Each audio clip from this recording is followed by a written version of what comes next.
بسم اللہ الرحمن الرحیم۔ میدان تصوف میں ایک بہت ہی عظیم نام حضرت ابراہیم بن ادہم رحمۃ اللہ تعالیٰ علیہ کا ہے۔ آپ رحمۃ اللہ تعالیٰ علیہ کی بڑی شان اور بڑا مرتبہ ہے۔ آپ کا ایک واقعہ کچھ اس طرح ہے کہ ایک شخص آپ کی خدمت میں حاضر ہوا اور آ کر کہنے لگا کہ یا حضرت، میں نے گناہ چھوڑنے ہیں لیکن مجھ سے گناہ چھوٹتے نہیں ہیں۔ بعض اوقات ایسے ہوتا ہے کہ انسان گناہ چھوڑنا چاہتا ہے، انسان کا دل کرتا ہے کہ میں گناہ چھوڑ دوں، لیکن وہ گناہ چھوڑ نہیں سکتا۔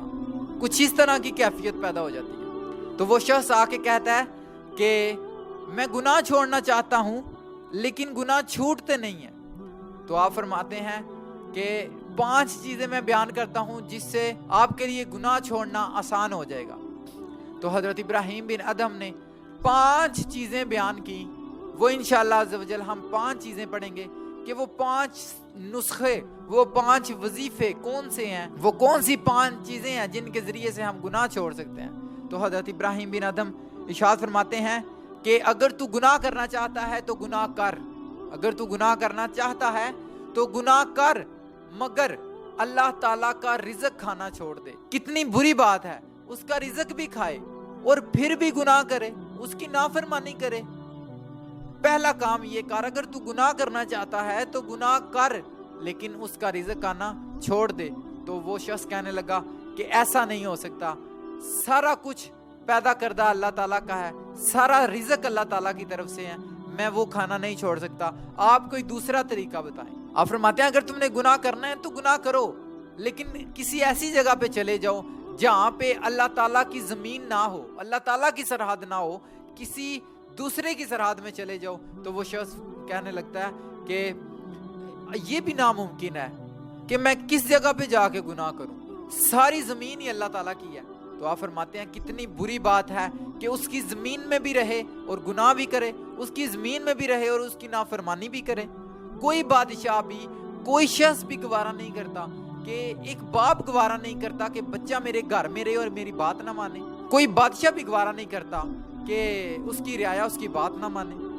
تو فرمایا کہ تیسری چیز یہ ہے کہ اگر تم گناہ کرنا چاہتے ہو تو تم گناہ کرو، لیکن ایسی جگہ پہ چلے جاؤ جہاں پہ اللہ تعالیٰ دیکھ نہیں رہا۔ وہ شخص کہنے لگا کہ ایسی تو کوئی جگہ بھی نہیں ہے کہ جدھر اللہ تعالیٰ دیکھ نہیں سکتا، وہ ہر جگہ پہ دیکھ سکتا ہے۔ تو آپ فرماتے ہیں تو پھر کتنی بری بات ہے، تم وہ دیکھ بھی رہا ہے، تم پھر بھی اس کی نافرمانی کر رہے ہو۔ اگر بند کمرے میں بندہ گناہ کرنے لگے، ہلکا سا پردہ بھی ہل جائے تو بندہ ڈر جاتا ہے، سہم جاتا ہے کہ پتہ نہیں کون ہے، پردے سے ڈر گیا، ہوا سے پردہ سرکا، پردے سے ڈر گیا۔ اور کتنی بدبختی ہے، کتنی بری بات ہے کہ اللہ تعالیٰ دیکھ رہا ہے اور بندہ گناہ چھوڑ نہیں رہا۔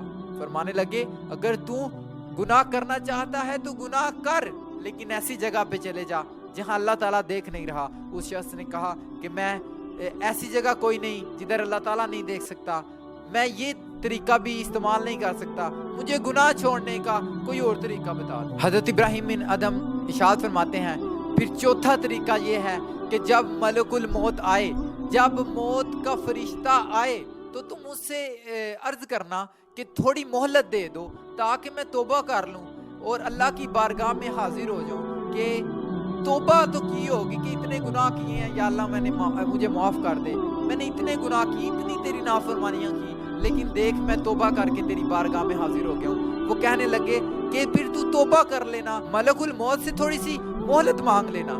تو وہ شخص کہنے لگا کہ ملک الموت تو کسی کو بھی مہلت نہیں دیں گے، وہ تو اللہ کے حکم کے پابند ہوں گے، وہ کسی کو بھی مہلت نہیں دیں گے۔ تو پھر آپ کہنے لگے کہ تو کتنا نادان ہے کہ موت کے فرشتے سے بھی تو مہلت نہیں لے سکتا، تو پھر اس کی نافرمانی کیوں کرتا ہے؟